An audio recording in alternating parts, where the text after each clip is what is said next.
LeBron, you've always said the number one seed is not the prerequisite for you, but now that you have it, are you glad you got it? Well, like I always say as well, if you're able to accomplish things along the way, then you're grateful for it, and I'm proud of what the guys have put the work in and the coaching staff. So, I think it's great for our fans as well.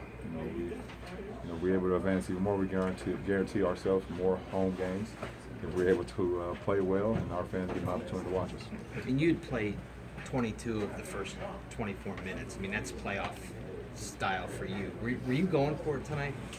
I wasn't going for it. I mean, Coach left me in there. I feel great. My rhythm was pretty good as of late, so it's whatever our coach staff needed tonight. You hinted at the rhythm. It's one thing to go out and say that I want to be in playoff mode early and play harder and stuff like that, but to be shooting over 60% now for I think 11 games now, was there any mechanical thing that went on that got you to that point? It's a mind switch. And want to gym even more. Focusing and dialing in more on what needs to be done to help us be better, for me to be better. I've been in this league a long time. I know what I need to do for my game to be even more sharp. So, I'm glad I was able to deliver. Not just talk about it, be able to deliver for my teammates, because that's what means more to me than anything. LeBron, how do you know when to turn it on, turn that switch?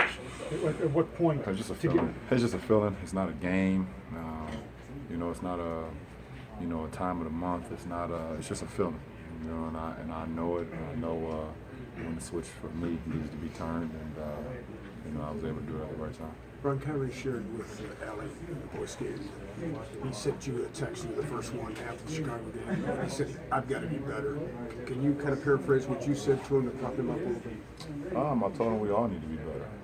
And I'm not. It's not about what you do tonight. It's how you come back from a little adversity from his personal performance that he felt like he didn't play well. He put a lot on his shoulders from that game, but we all needed to be better in that game. It wasn't just him. And the good thing about it is we got another opportunity, and he was able to accept the challenge tonight, and that's what you do. You were able to accept it and then move on and be better.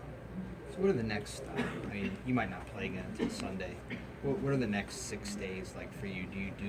What do you do now to get yourself ready? Just do what I've been doing. I'm staying in rhythm. I'm getting in the gym. I'm continuing to work on my game.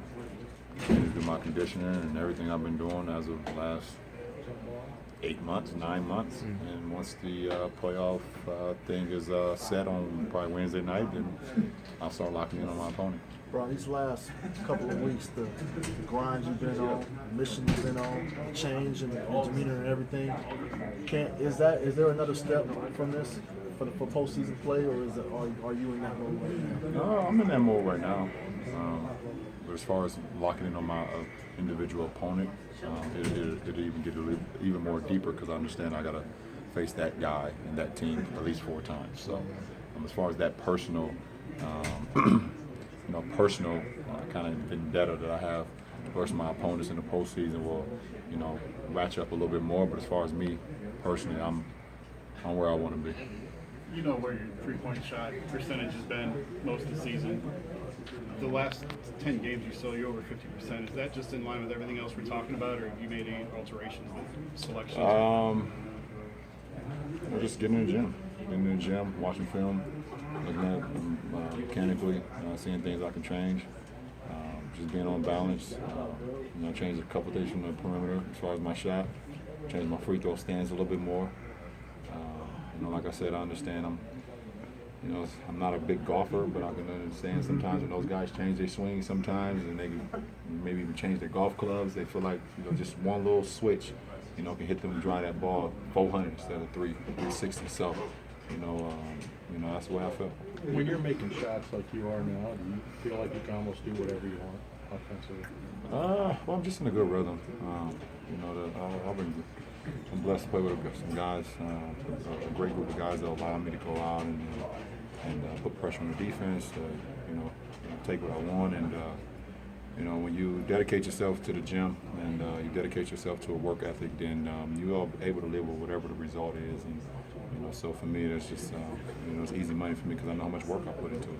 LeBron, do you still get excited for the playoffs, knowing that they're coming up? Or are you just business, or are you like, do you get that feel like it's a different time of year now? Yeah, I get that feel. It's ramping up a little bit more as the last week of the regular season ends, so I'll be extremely excited. You've been through this so many times that, if something in February or March, outsiders might think that things are going, off the rails, things are distractions, things like that, of that nature. Is this just evidence maybe to everyone that you clinch a number 1 seed and maybe don't put too much emphasis on certain things? Well, for me personally, I can't get involved in what goes on outside our locker room, what goes outside our practice facility, what goes outside the arena, and the guys that we have. It's always going to be talk about what should be done, what shouldn't be done, and for us, we can worry about what we need to do to get better, and that's all that matters for myself personally as a leader, and for the rest of the guys, and as Coach Lewis, the captain, and for the rest of the coaching staff. We all just try to figure out how we can make each other better, and that's all that matters.